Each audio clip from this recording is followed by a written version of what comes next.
I have one last question. And Mr. Cornsey, I'm sure you must have anticipated that there had to be a King Cove question. And I tried to loop it into my monuments, but I'm just clearly so troubled. You heard the senator from West Virginia weigh in and say, for gosh sakes, can't we please just finally get this resolved? She's so supportive of the some thousand people who live in King Cove, who are just looking for a 11-mile, one-lane gravel non-commercial use road to gain access to the all-weather airport there in Cold Bay. It's such a simple thing, and yet it has risen to a level where it's not just about King Cove, it's the principle of the matter. How can the federal government be denying these people living in a very remote part of America something that we would absolutely take for granted in any other part of America? And I struggle with this because the situation has not gotten better. As you know, 52 medevacs since the Secretary rejected this road in 2013. 52 of them, 17 requiring the Coast Guard to come in. I was in Kodiak this weekend as the Coast Guard was cutting a ribbon on new Coast Guard housing. I had to thank every single one of those Coast Guard men and women and their spouses for the call-outs that they do as one of the most potentially dangerous and threatening missions that they do. This is not part of Coast Guard's core services, is to provide medevac service to a community 600 miles away. And yet that is what has happened. And it's simply not acceptable. When you hear stories like a 70-year-old man waiting 40 hours for the fog to lift, when if there were a road, he could be there. He could be to a full hospital. And the story that Senator Sullivan shared this morning, just last week, yet another incident. And I don't understand how those in the department can just sit back and say, this is okay, or this is acceptable, or maybe Lisa will just stand down one of these days. No.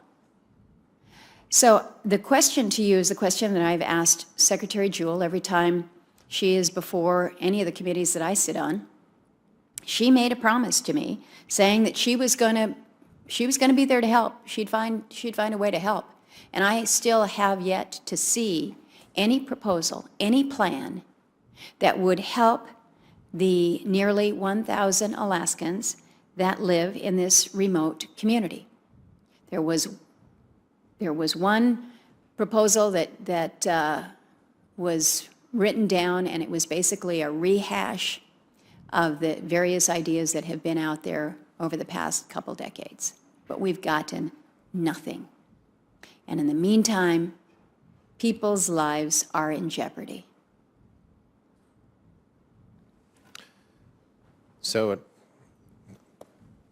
this is a very important issue, and I know it's extremely important to you. As I noted earlier, I've not been intimately involved with this, as you can imagine, working from the Bureau of Land Management, but I am happy to take your thoughts back to the Secretary and to the Fish and Wildlife Service, and we do take them very, very seriously. Well, it's not just my thoughts.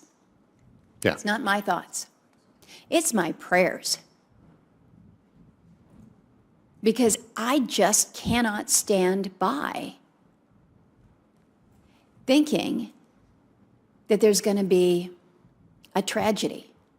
Instead, it's just suffering, lots of suffering and pain and fear and fright, and unneedless, unnecessary, because we can do something about it. For crying out loud, this is a small one-lane gravel non-commercial use road. And And it's the government that says, nope, we can't do that. We cannot add a small connector road because we're afraid that somehow or other that is going to disturb the waterfowl that come through the area.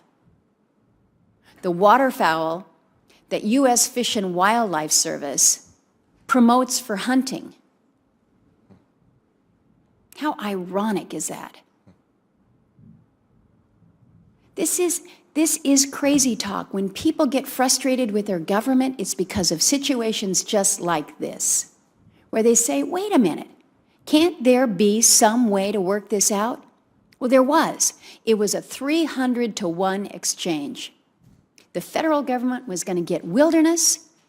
The Native people were willing to give up their lands that they had received as part of their settlement because they wanted 206 acres to build out this small connector road. You already have road that goes right up to the boundary of the refuge on the King Cove side and road that comes right up to the boundary from the Cold Bay side. All we need is that connector. And in the middle of this refuge are roads that crisscross all over and back that have been part of the landscape since World War II. So I know what's happening. This administration is just running the clock. They're running the clock and they will be able to wash their hands of it.